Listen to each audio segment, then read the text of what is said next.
Hello everyone, आप सभी का स्वागत है इस चैनल में। आज के इस वीडियो लेक्चर में आप देखेंगे बीपीएससी टीआरई 4.0 पीजीटी मैथ्स के लिए प्रॉब्लम नंबर 24। ये प्रैक्टिस प्रॉब्लम का सेशन है। इस प्ले लिस्ट में ऑलरेडी 23 वीडियोज बनाए जा चुके हैं। 24वां नंबर प्रॉब्लम ये कोऑर्डिनेट ज्योमेट्री के बेसिक से लिया गया है और ये प्रॉब्लम एनसीईआरटी का है। काफ़ी इंपॉर्टेंट प्रॉब्लम है, इसको देखिएगा। क्वेश्चन कह रहा है कि the base of an equilateral triangle with side 2a। कोई एक इक्विलैटरल ट्रायंगल है जिसका बेस जो है वो 2a है, lies along the y axis. The base of an equilateral triangle with side 2a lies along the y axis. किसी equilateral triangle का बेस जिसका साइड है 2a, ये बाई एक्सिस पर लाइज कर रहा है, such that the mid point of the base is at the origin. इस प्रकार से है कि इस बेस का जो मिड पॉइंट है वो ओरिजिन पर है। दो कंडीशन आपको क्लियर हो गया। पहला बात कि ट्रायंगल इक्विलैटरल है तो इसका साइड 2a दिया हुआ है, एक बात मन में ये बैठाइए। दूसरा बात कि इनका जो बेस है वो बाई एक्सिस पर है। तीसरा बात कि बेस का जो मिड पॉइंट है वो ओरिजिन है। बेस का जो मिड पॉइंट है वो ओरिजिन है। इसी यही तीन बात से सवाल बन जाएगा। सवाल कर रहा है कि the vertices of triangle is या आर क्या होगा, यानी ट्रायंगल का वर्टिसेज क्या होगा। ये आपके पास चार ऑप्शन है। पहला ऑप्शन है 0,a, 0,-a, -√3a, 0। दूसरा है 0a, 0-a, √3a, 0। सी में है both A and B, D में है इनमें से कोई नहीं। ये सवाल आपका एनसीईआरटी का है, बेहतरीन सवाल जी।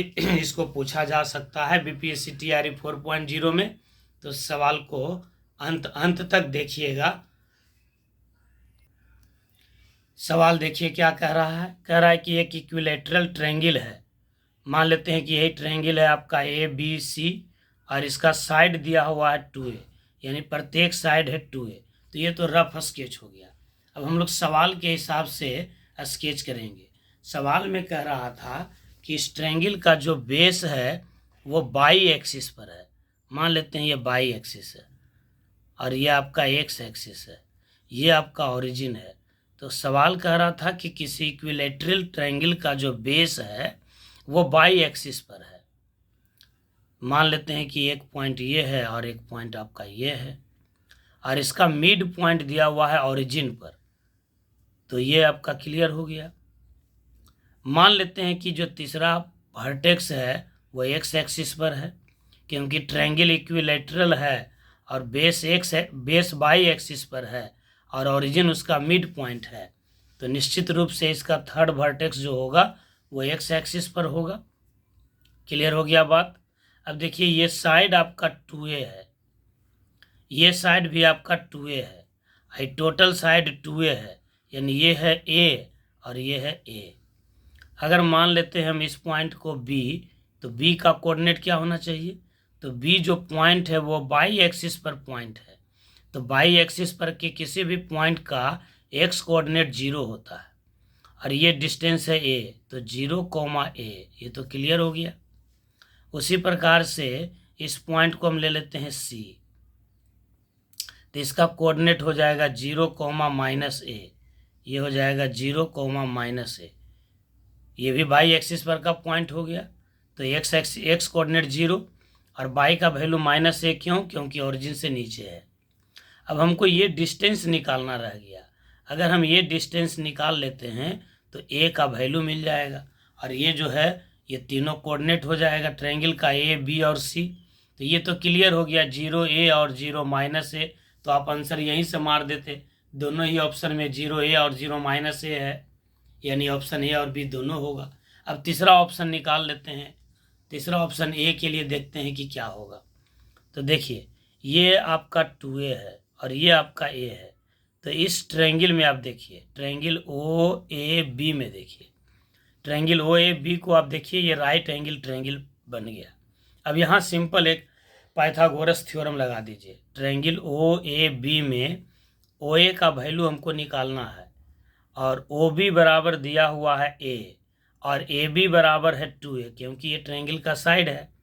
तो ए बी हो गया हाइपोटेनियस, राइट एंगल के सामने वाला हाइपोटेनियस।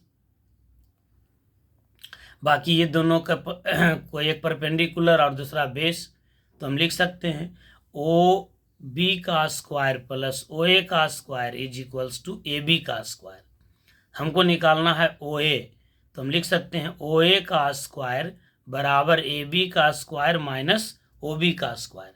क्या लिख सकते हैं, फिर से बोलिए। ओ ए का स्क्वायर बराबर होगा ए बी का स्क्वायर माइनस ओ बी का स्क्वायर। अब आप इसको लिख सकते हैं O A is equals to under root A B का स्क्वायर। तो ए बी क्या था, ट्रायंगल इक्विलैटरल का साइड जिसका लेंथ दिया हुआ है 2a। तो ए बी का स्क्वायर यानी 2a का स्क्वायर और ओ बी का लेंथ क्या था a, तो a का स्क्वायर यानी O A is equals to होगा under root 4a square minus a square, यानी O A is equals to हो गया अंडर रूट 3a स्क्वायर। ये हो जाएगा अंडर रूट 3a स्क्वायर।